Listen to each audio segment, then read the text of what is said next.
નમસ્કાર વિદ્યાર્થી મિત્રો, વેટ ડિજિટલ એજ્યુકેશનમાં આપ સર્વે મિત્રોનું હાર્દિક સ્વાગત છે. વિદ્યાર્થી મિત્રો, આપણે જે જોઈ રહ્યા છીએ ધોરણ 12 વિષય સમાજશાસ્ત્ર, સામાજિક વિજ્ઞાન તો જતું રહ્યું છે, તો સમાજશાસ્ત્ર છે એની ચર્ચા આપણે કરી રહ્યા છીએ. જેમાં આજે મિત્રો આપણે પાઠ 2 ની ચર્ચા કરીએ છીએ. જેમ કે એમાં એક ભાગ આપણે જોઈ ગયા છે સંસ્કૃતિનો અર્થ અને એના લક્ષણો. એમાં આપણે 3 લક્ષણો જોયા છે અને 3 લક્ષણો આપણા બાકી છે. તો ચાલો વિદ્યાર્થી મિત્રો આપણે શરૂઆત કરી દઈએ. એ પહેલાં ફટાફટ એક સરસ મજાની કોમેન્ટ આપી દો, ચાલો, હે ને. અને હા, ખાસ વિદ્યાર્થી મિત્રો, મેં જે જોયું છે એ ઘણા વિદ્યાર્થીઓ એવું વિચારતા કે સર તમે કોમેન્ટમાં જવાબ નથી આપતા, જોતા નથી.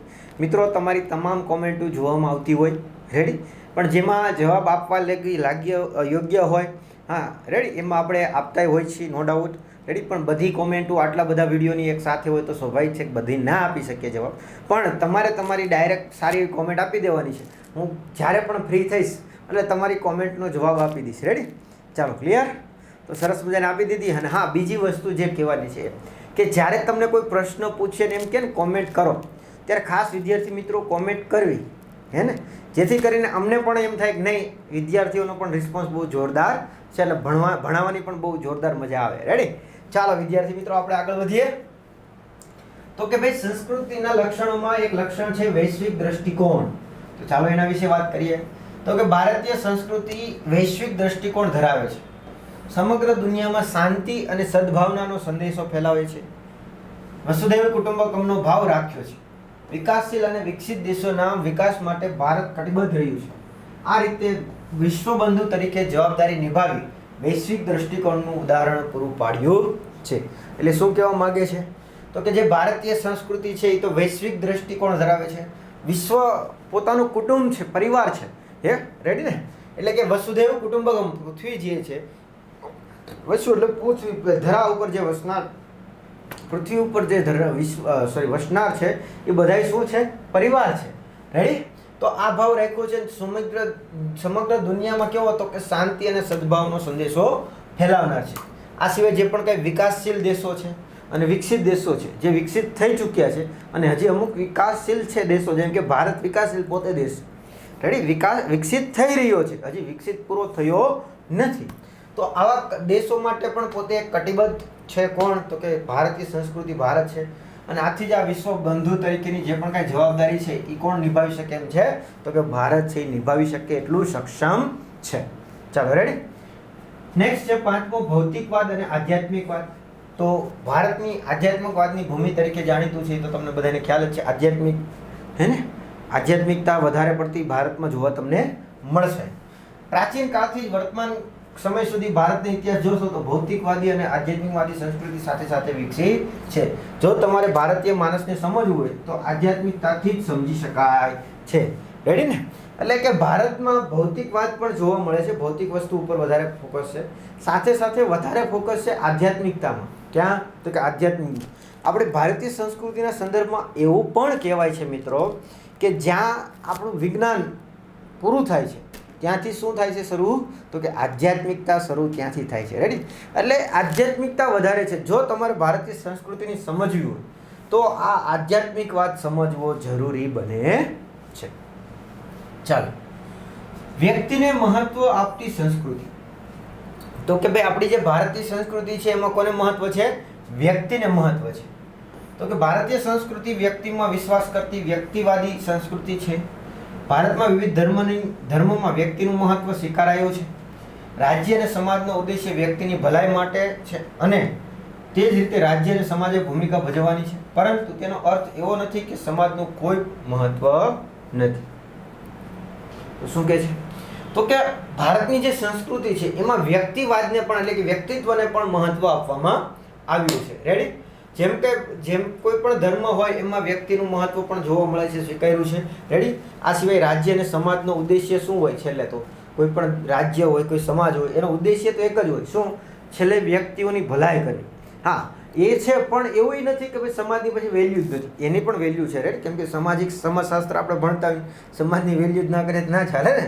ચાલો, તો કે રાજ્ય અને સમાજની પણ ભૂમિકા ભજવે, પરંતુ એનો અર્થ નથી કે સમાજનું કોઈ મહત્વ નથી. સમાજનું પણ મહત્વ છે જ, પણ વ્યક્તિનું છે વધારે છે, કેમ કે બધા વ્યક્તિઓ ભેગા થશે તો જ સમાજ બનશે ને. ચાલો, તો આ હતા મિત્રો સંસ્કૃતિના લક્ષણો. કેટલા છે? 6. કયા કયા છે? ફરીથી આખો સવાલ મિત્રો 5 ગુણમાં પૂછાશે. કેટલા? 5 ગુણ. ભારતીય સંસ્કૃતિનો અર્થ આપી, એની અર્થની વ્યાખ્યા આપો અને એના લક્ષણો જણાવો. ક્લિયર? તો એની વ્યાખ્યાનો અર્થ છે એ આપણે આપી દીધો છે. પછી એના લક્ષણો. પહેલો લક્ષણ કયું છે?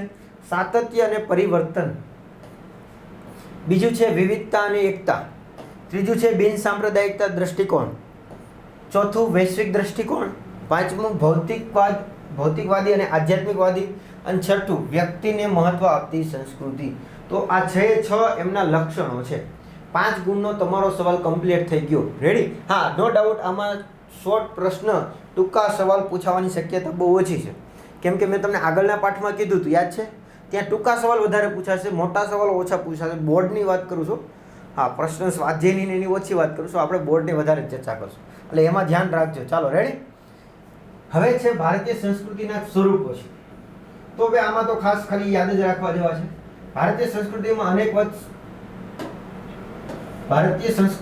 અનેક સ્વરૂપો છે, પરંતુ અહીં તેની સ્પષ્ટ સમજ મેળવવા માટે 3 વિભાગોમાં આપણે વહેંચી દઈશું. પહેલો વિભાગ છે પ્રશિષ્ટ અથવા ભદ્રવર્ગીય અથવા તો માર્ગી પરંપરા.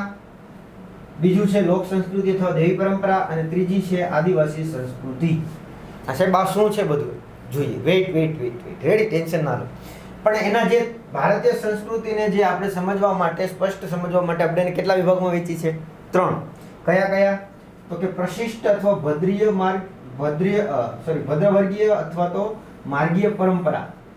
બીજું લોક સંસ્કૃતિ અથવા તો દેશી પરંપરા. અને ત્રીજું આદિવાસી સંસ્કૃતિ. તો આ 3 પરંપરાઓ છે, 3 વર્ગોમાં વહેંચવામાં આવેલી છે. એમાં પહેલું જે જોવાનું છે પ્રશિષ્ટ અથવા ભદ્રવર્ગીય અથવા તો માર્ગીય પરંપરા. ક્લાસિકલ કલ્ચર ઇંગ્લિશમાં એને આપણે એ રીતના કહીશું. રેડી? તો શું છે? ફરીથી તાનું નામ આપણે રિપીટ કરી દઈએ.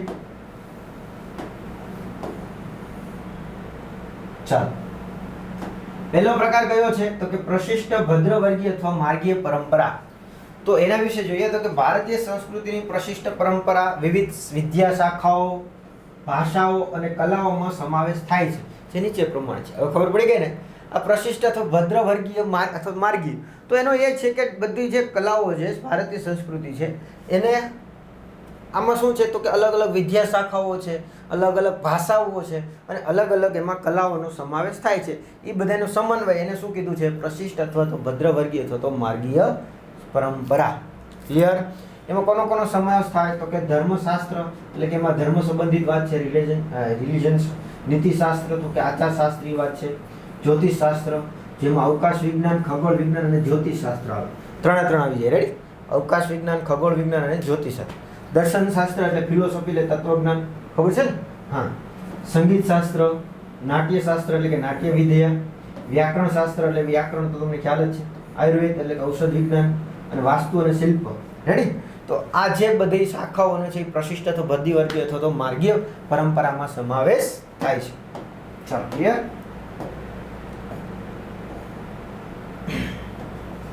અહીં દર્શાવેલ વિવિધ શાસ્ત્રો મૂળ સંસ્કૃત ભાષામાં રચાયેલા હતા. તેના કારણે આપણે આ પરંપરાને પ્રશિષ્ટ કહીએ છીએ.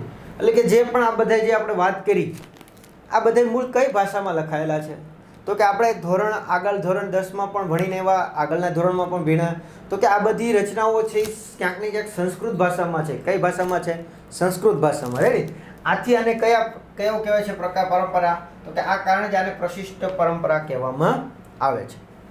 જુદા જુદા ગ્રંથોમાં ભારતીય સંસ્કૃતિના વિવિધ પાસાઓની શાસ્ત્રીય ચર્ચા કરવામાં આવી હતી અને તેનું સાતત્ય આજે પણ રહ્યું છે. એટલે કે જે આપણા જે સાહિત્યો છે અલગ અલગ, એમાં જુદા જુદા ગ્રંથોમાં ભારતીય સંસ્કૃતિની પણ ઘણી બધી ચર્ચાઓ થઈ છે. વાદ વિવાદો પણ જોવા મળે છે, ચર્ચાઓ પણ જોવા મળે છે, શાસ્ત્રીય ચર્ચાઓ પણ જોવા મળે છે. રેડી? એટલે એના આધારે આજે પણ આ ભારતીય સંસ્કૃતિનું જે સાતત્ય છે, સતતપણું છે, જોવા મળી રહ્યું છે, જળવાઈ રહ્યું છે. આ પરંપરામાં વિવિધ વિષયની કુશળતા પ્રાપ્ત કરવા માટેના સાધનો અથવા તો તાલીમની અનિવાર્યતા રહી હતી. રેડી? જોકે અહીં તે ઉલ્લેખ કરવો જોઈએ કે સંસ્કૃત ભાષા એ જનસામાન્યની ભાષા ન હોવાને કારણે ભદ્રવર્ગીય સુધી જ સીમિત રહી હતી. રેડી? તો શું કહે છે ભાઈ? તો કે આ જે બધી આ પરંપરામાં છે એમાં અલગ અલગ જે વિષયો હતી એમાં જે કુશળતા પ્રાપ્ત કરવી હોય, એમાં આપણે આગળ આવવું હોય તો એના માટે સાધન સામગ્રીઓ અથવા તો એની તાલીમની અનિવાર્ય તરીકે તાલીમ મેળવવી પડતી, એની કુશળતા મેળવવી પડતી. રેડી? પણ અહીંયા આપણે એ પણ ઉલ્લેખ કરવો પડે કે જે અત્યારે સંસ્કૃત ભાષા છે એ જનસામાન્ય ભાષા નથી. હે ને? એટલે સંસ્કૃતિ આપણે ભાષા ભાઈ જનસામાન્ય ભાષા ન હતી. આથી એમ કે ને અમુક વર્ગ લોકો માટે સીમિત રહી હતી. કેવી? અમુક લોકો માટે, ભદ્ર વર્ગ માટે, અમુક વર્ગ માટે સીમિત રહી હતી, બધા માટે નહોતી. કેમ? તો કે સંસ્કૃત ભાષા બધા માટે હતી, બોલીચાલીમાં હતી નહીં, એટલા માટે. આ ઉપરાંત પરંપરા ભિન્ન ભિન્ન ધર્મો અને સંપ્રદાય તત્વો ઉમેરાતા ગયા અને તે દ્વારા એક વિશિષ્ટ ભાતીગળ સંસ્કૃતિ વિકસી. તો કે આ ઉપરાંત સમયાંતરે છે એ અલગ અલગ ધર્મો અને સંપ્રદાયના જે પણ કંઈક તત્વો હતા એ બધા ધીમે ધીમે એમાં શું થતા ગયા? ઉમેરાતા ગયા. રેડી? ભેગા થતા ગયા. આથી શું થયું? તો કે ભાતીગળ એક સંસ્કૃતિનું નિર્માણ થયું. ચાલો રેડી? ચાલો બીજો પ્રકાર છે લોક સંસ્કૃતિ અથવા તો દેશી પરંપરા. હે ને? લોક સંસ્કૃતિ અથવા તો દેશી પરંપરા. તો ચાલો એના વિશે વાત કરીએ. હવે આમાં તો તમને ખ્યાલ આવી જ જાય છે, રાઈટ? Folk culture. તો કે લોક સંસ્કૃતિ માનવ સમાજ જેટલી જૂની છે. લોક સંસ્કૃતિને આદિવાસીની મનોવૈજ્ઞાનિક અભિવ્યક્તિ તરીકે ઓળખવામાં આવે છે. એટલે કે લોક સંસ્કૃતિ છે એ માનવ સમાજ જેટલો માનવ સમાજ જૂનો છે એટલી જ જૂની શું છે? લોક સંસ્કૃતિ છે. અને આ લોક સંસ્કૃતિને શું કહેવાય છે? તો કે આદિ માનવની મનોવૈજ્ઞાનિક અભિવ્યક્તિ તરીકે ઓળખવામાં આવે છે. એટલે કે આદિ માનવની જે પણ કંઈ મનોવિજ્ઞાની છે, રેડી, એની જે અભિવ્યક્ત તરીકે ઓળખવામાં આવે છે. લોક સંસ્કૃતિ એક લોક સમૂહનું સહિયારું નિજી સર્જન છે. એટલે કે લોક સંસ્કૃતિ છે એ જે પણ કંઈ લોક સમૂહ છે એનો સહિયારો એટલે સંયુક્ત પ્રયત્ન અને એનું નિજી એટલે અંદરનું સર્જન જોવા મળે છે, નજીવું સર્જન જોવા મળે છે. જનજીવન પોતાના રસ રુચિ, સવલતો, સુવિધાઓ અને ભૌગોલિક પરિસ્થિતિ અનુસાર કેટલીક પ્રણાલિકાઓ આરંભે છે જે આગળ જતા રિવાજ અને રૂઢિરૂપે લોકજીવનમાં મુખ્ય અંગ બની જાય છે. એટલે કે જે પણ કંઈ સમયાંતરે જનજીવન હોય એ અમુક શું કરે? પોતાની રસ રુચિ રાખે, અમુક પોતાના ઈચ્છાઓ હોય, રસ રુચિ હોય, એને અલગ સવલતો મળતી હોય, અલગ સુવિધાઓ હોય, અમુક ભૌગોલિક એવી પરિસ્થિતિ હોય, એના આધારે અમુક વસ્તુઓ શું કરતા હોય? તો કે અમુક પ્રણાલિકાઓ એ પોતે શરૂ કરી હોય, અમુક સિસ્ટમ શરૂ કરી હોય. પણ સમયાંતરે આ ધીમે ધીમે આ રૂઢિ બની જાય. શું બની જાય? રૂઢિ રિવાજ બની જાય. રેડી? તો આવી ઘણી બધી એવી સમાજોમાં છે એ અમુક સમયે એવી કોઈ ઘટનાઓ બની હોય એના આધારે છે એ શું થયું હોય? તો કે ભાઈ પછી પરંપરા બની ગઈ. જેમ કે એકાદું એક્ઝામ્પલ આપણે આપીએ. રેડી? જેમ કે આના વિશે બુક પણ લખાયેલી છે. રેડી? કે જેમ કે ફોર એક્ઝામ્પલ તમને ખ્યાલ હોય કે કોઈ વ્યક્તિનું મૃત્યુ થાય, ખબર છે? હા, તો કોઈ વ્યક્તિનું મૃત્યુ થાય જ્યારે એમને હિન્દુ ધર્મ પ્રમાણે આપણે વાત કરશું કે જ્યારે એમને મૃત્યુ થાય પછી એમને અગ્નિ સંસ્કાર કરવા માટે લઈ જવામાં આવે. રેડી? તો આ જે અગ્નિ સંસ્કાર માટે લઈ જવામાં આવે તો પછી તમને ખ્યાલ હોય કે પેલું ખંભા ઉપર છે પેલું ટુવાલ છે કે સફેદ કલરનું પેલું વસ્ત્ર હોય, હે ને? પન્યું, જેને તળપદા ભાષામાં શું કહેવાય? પન્યું. તો આ લઈ જવામાં આવે, હાલમાં પણ લઈ જવામાં આવે છે. તો પ્રશ્ન છે કે આ હાલમાં શા માટે લઈ જવામાં આવે છે? તો એ ખબર નથી. ઘણા લોકો તમારા જે વડીલો હોય એને પૂછજો કે આ શા માટે લઈ જવામાં આવે. ચાલો, તમારે કોમેન્ટ કરવાની છો, તમને ખબર હોય તો તમે કોમેન્ટ કરી શકો છો. રેડી? કે જો કોઈ વ્યક્તિ મૃત્યુ પામે અને પાછળ ઘણા લોકો સાથે અગ્નિ સંસ્કાર માટે જતા હોય, નો ડાઉટ. રેડી? તો એ જે છે એ લોકો જતા હોય ને એ પાછળ પેલું ખંભે પેલું ટુવાલ હોય કે પન્યું હોય કે જે પણ કાંઈ હોય એ રાખતા હોય, લેતા જતા હોય. પાછા આવે પછી પેલું ફ્રેશ થઈ જાય પછી પોતાના રૂટીન કાર્યમાં ચડી જાય. તો પ્રશ્ન એ છે કે આ શા માટે લઈ જવામાં આવે? તો એની પાછળના રીઝનો અત્યારે જોવા નથી મળતા, આગળ જોવા મળે છે. કે ભાઈ પહેલાંના સમયમાં મિત્રો કેવું હતું કે એક તો નદી કિનારે છે અગ્નિ સંસ્કાર કરવામાં આવતા, હે ને? અને ખાસ કરીને જે લોકો જે અગ્નિ સંસ્કાર કરવા જતા તો એ પોતે સાથે શું કરતા? પોતે અગ્નિ નદીમાં સ્નાન કરીને આવતા સાથે. જ્યારે અગ્નિ સંસ્કાર દેવા જાય પછી પૂરું થઈ જાય પછી જે તે વ્યક્તિ બધા નદીમાં સ્નાન કરીને આવતા અને પછી પાછા ઘરે આવતા. એટલે પેલું શરીર લૂછવા માટે ને ઓઢવા માટે ઘણું બધું ઇનશોર્ટ ટૂંકમાં એવા કંઈક રીઝનો હશે. પણ અત્યારે શું થઈ ગઈ છે? પેલું અત્યારે શહેરોમાં તમે જોવા જાઓ તો પેલું ઇલેક્ટ્રિક પેલું આવી ગયું છે સ્મશાન, ખબર છે ને? કોઈ વ્યક્તિને ત્યાં અંદર મૂકો એટલે પછી પૂરું, ક્યાંય પેલું લાકડા ના તે કશું છે નહીં. રેડી? ગેસ આધારિત થઈ ગયા છે. તો હવે પ્રશ્ન એ થાય કે એ હવે પરંપરા બની ગઈ. શું બની ગયું? રિવાજ. કે ભાઈ પહેલાંના લોકો આવી રીતના જતા હતા તો આપણે હવે જવાનું છે, હે ને? આ એક શું બની ગયો? રિવાજ બની. તો ઇન શોર્ટ ટૂંકમાં કહેવાનો મતલબ એ છે કે સમયાંતરે કોઈ વસ્તુ ચેન્જીસ કરી હોય કોઈ અનુસાર, કોઈ ઘટનાને અનુસાર, પછી ધીમે ધીમે શું થઈ જાય? પેઢી દર પેઢી રિવાજ બની જાય. કોઈ વસ્તુ શા માટે છે એ ખબર નથી, પણ છે કરવાની છે એટલી ખબર છે, રિવાજો બની જાય. તો આ એક આવી રીતના છે એ લોકજીવનનું શું છે? મુખ્ય અંગ બની જતી હોય છે. રેડી? ધીમે ધીમે લોક સંસ્કૃતિ અત્યંત વિશાળ જીવન ક્ષેત્ર છે. લોકજીવન, લોકકલા અને કશપ અને લોક સંસ્કૃતિના અંગો છે. રેડી? તો કે એક લોક સંસ્કૃતિ છે, વિશાળ એક જીવન ક્ષેત્ર છે. એક લોક સંસ્કૃતિ નાનો તો ટોપિક નથી, એક મોટો અને વિસ્તૃત ટોપિક છે, જેમાં લોકજીવન, લોકકલા અને કશપ, હે ને, આ બધા લોક સંસ્કૃતિના શું છે? અંગો છે. એને લોકજીવન કેવું છે, એની કલાઓ છે, એની રહેણી કેણી છે, બરાબર? કશપમાં એ બધું આવશે. તો એ બધા જીકોના છે, તો કે લોક સંસ્કૃતિના અંગો છે. લોક સંસ્કૃતિનો સાચો પરિચય મેળવવા માટે લોકજીવનનો અભ્યાસ જરૂરી છે. એટલે કે જો આપણે લોક સંસ્કૃતિનો સાચો પરિચય મેળવવો હોય તો આપણે લોક જીવનનો શું જરૂરી છે? અભ્યાસ જરૂરી છે. ચાલો, રેડી? લોક સંસ્કૃતિનો અર્થ અને વ્યાખ્યા.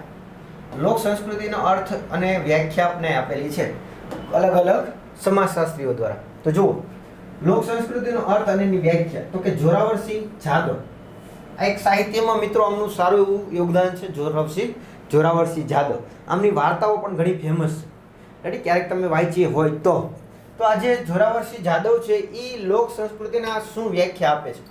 તો શું કહે છે ભાઈ? સંસ્કૃતિના સીમાડામાં સમાઈ જતી બોલીઓ, કંઠસ્થ સાહિત્ય, સંગીત કલા, ઉત્સવો, ધર્મ, વસ્ત્રાલંકારો, ખેતી, પશુપાલન, નૌકાયાન, હથિયારો, ઘર, ખોરડાઓ, રાજરચીલું, દેવમંડળ, આચાર વિચાર, સંસ્કાર વગેરે લોક સંસ્કૃતિમાં સમાવેશ થાય છે. એટલે કહેવાનો મતલબ એવું છે કે ભાઈ જોરાવરસિંહ જાદવજીનો કે ભાઈ લોક સંસ્કૃતિમાં કોને સમાવેશ થાય? તો કે લોક સંસ્કૃતિ જે છે એટલી વિસ્તૃત છે, એના સીમાડાઓમાં પણ, એટલે કે ખાલી સીમાડાઓમાં બધાનો સમાવેશ થઈ જાય. શું? તો કે ભાઈ એની બોલીઓ છે અલગ અલગ, કંઠસ્થ સાહિત્ય, હે ને, સાહિત્યમાં જે અલગ રમઝટ ચાલતી હોય, સંગીત કલા, ઉત્સવ, ધર્મ, વસ્ત્રાલંકારો, ખેતી, રેડી? આ બધી સંસ્કૃતિ સાથે જોડાયેલી પરંપરાઓ છે. નૌકાયાન, હથિયારો, ઘર, ઘોડા, રાજરચીલું એટલે મિત્રો થાય ફર્નિચર, હે ને, જે આપણે ફર્નિચર કરાવીએ ને એને રાજરચીલું કહેવામાં આવે. તો કે પછી દેવમંડળ, એટલે આવા બધી જે વસ્તુઓ છે એનો સમાવેશ શેમાં થાય છે? તો કે લોક સંસ્કૃતિમાં થાય છે. આવું કોણ કહે છે? જોરાવરસિંહ જાદવ. મહાપાત્રે છે એ શું વ્યાખ્યા આપે છે? હે ને, બદલી ગયા. પહેલા જોરાવરસિંહ જાદવ હતા, હવે કોણ છે? મહાપાત્રે. તો જો, લોકોની રીત રસમો, વહેમો, માન્યતાઓ, પ્રચલિત લોકગીતો, લોકકથાઓ, હાલરડા, મરસિયા, જોડકણા, કહેવતો, રૂઢિપ્રયોગ ઉપરાંત વસ્ત્રાલંકારો, રમતો, ઘરવખરી ચીજ વસ્તુઓ, લોક દેવી દેવતાઓ, રમકડા, હથિયાર ઇત્યાદિઓ સમાવેશ લોક સંસ્કૃતિમાં થાય છે. તો કે મહાપાત્રે છે એ લોક સંસ્કૃતિમાં કોનો સમાવેશ કરે છે ભાઈ? તો કે ભાઈ લોકોની રીત રિવાજો છે, રસમો છે, એમની વહેમો, અલગ અલગ વહેમો હોય ને, હા, વહેમની કોઈ દવા હોતી નથી, એ પણ આપણે કહી શકાય. પછી માન્યતાઓ અલગ અલગ જે પણ એની પ્રચલિત હોય, પ્રચલિત લોકગીતો, હે ને, લોકકથાઓ, હાલરડાઓ, જેને શિવાજીનું હાલરડું સરસ મજાનું જે ઝવેરચંદ મેઘાણી દ્વારા રચવામાં આવેલું છે. આ સિવાય મરસિયા. આ મરસિયા એટલે કોઈ વ્યક્તિ મૃત્યુ પામે પછી એમની જે મૃત્યુ પામે ત્યારે એના ગીત ગાવામાં, પણ એના જે શૌર્ય સુરાતનના જે પણ એને કામ કર્યા હોય એનો ઉલ્લેખ કરીને ગીતો ગાવામાં આવે, એને મરસિયા કહેવાય. રેડી? પણ એ મરણ સમયે ગાવામાં આવે એટલા માટે એને મરસિયા કહેવાય. આ સિવાય જોડકણા, જે ઉખાણ આપણી ભાષામાં કહેતા હોય, એ કહેવતો, રૂઢિપ્રયોગ. આ સિવાય વસ્ત્ર અલંકારો, હે ને, પહેરવેશ, રમતો, ઘર વખરીની ચીજ વસ્તુઓ. ઘર વખરીની ચીજ વસ્તુઓ તમે જો અલગ અલગ વિસ્તારોમાં અલગ અલગ વસ્તુ પ્રચલિત હોય. અમુક જગ્યાએ વાટકો હોય ને, વાટકો, અમુક જગ્યાએ પેલી કાંસળી હોય, કેવી કાંસળી, હે ને, આવડી મોટી હોય, પેલી ગોળ ત્રાસી હોય, ગોળા એકમાં હોય, એ એકાદો દૂધનું ભરીને આપી દે તો પછી ઘણાય તો અત્યારની જનરેશન પ્રમાણે એક પી ગયા હોય તો સવાર પી ગયા હોય તો સાંજ સુધી ખાવા ના માગે. પણ પહેલાંના જે આપણા વડીલો હતા એ બધા એક એક સમય સાથે પીતા. રેડી? તાંસળીમાં દૂધ પીતા, એ બધું. એટલે ટૂંકમાં વાસણો બધું એમાં આવી જાય. રેડી? ઘર વખરીની વસ્તુઓ, પછી લોકદેવી દેવતાઓ, જે અલગ અલગ સંસ્કૃતિ, અલગ આશય, રમકડા, હથિયારો વગેરેનો સમાવેશ શેમાં થાય? તો કે લોક સંસ્કૃતિમાં થાય છે.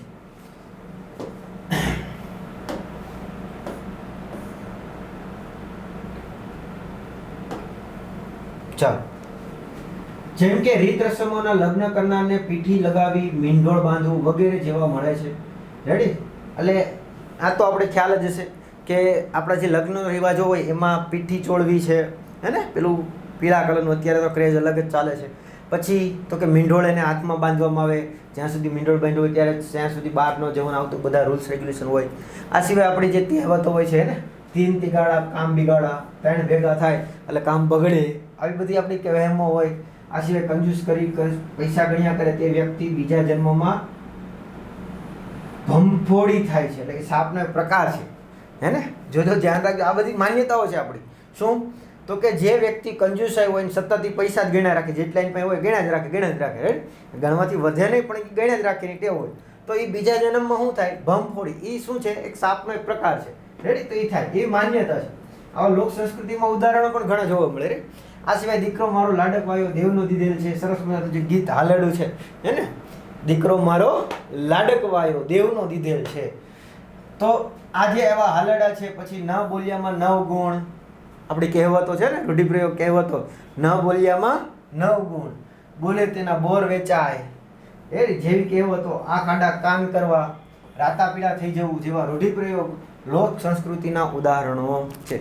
એટલે કે આ લોક સંસ્કૃતિમાં આ બધી વસ્તુ આવે છે. એવું કોનું કેવું છે ભાઈ? હા, કોનું હતું ભાઈ? જોઈ લઈએ ને. કોણ હતા? મહાપાત્રે. હવે છે કોણ છે? અસુ યાજ્ઞિક. ચાલો એના વિશે ચર્ચા કરી લઈએ, અસુ યાજ્ઞિક વિશે. તો કે લોક સંસ્કૃતિ એ લોકમાનસ અને સાહિત્યના પાયા છે. સભ્યતાના વિકાસ અને સંસ્કૃતિની ઉપલબ્ધિ બંનેની વિકાસ યાત્રા સાથે લોક સંસ્કૃતિ જોડાયેલી છે. એટલે કે લોક સંસ્કૃતિ શું છે? તો કે લોકમાનસ અને સાહિત્યનો પાયો છે. લોકમાનસ અને સાહિત્યનો પાયો છે. સભ્યતાના વિકાસ અને સંસ્કૃતિની ઉપલબ્ધિ, જે સભ્યતા સમયાંતરે વિકસે છે, એની જે પણ કંઈ ઉપલબ્ધિઓ છે, સિદ્ધિઓ મેળવે છે, એ વિકાસ યાત્રા સાથે સંસ્કૃતિ જોડાયેલી છે. નેક્સ્ટ છે કૃષ્ણદેવ ઉપાધ્યાય. તો કે લોક વિદ્યાને લોક સંસ્કૃતિ તરીકે ઓળખાવી છે. ખાસ યાદ રાખજો, એક ગુણમાં પૂછી શકાય. કૃષ્ણદેવ ઉપાધ્યાયે કોને લોક સંસ્કૃતિ તરીકે ઓળખાવી છે? તો કે લોક વિદ્યા, હે ને. ચાલો, લોક વિદ્યા એટલે લોકોએ પોતાના જીવન માટે જરૂરી એવી પોતે નિર્જય કાઢેલી વિદ્યા કે જ્ઞાન જે લોક સમાજમાં ઉત્પન્ન થાય છે.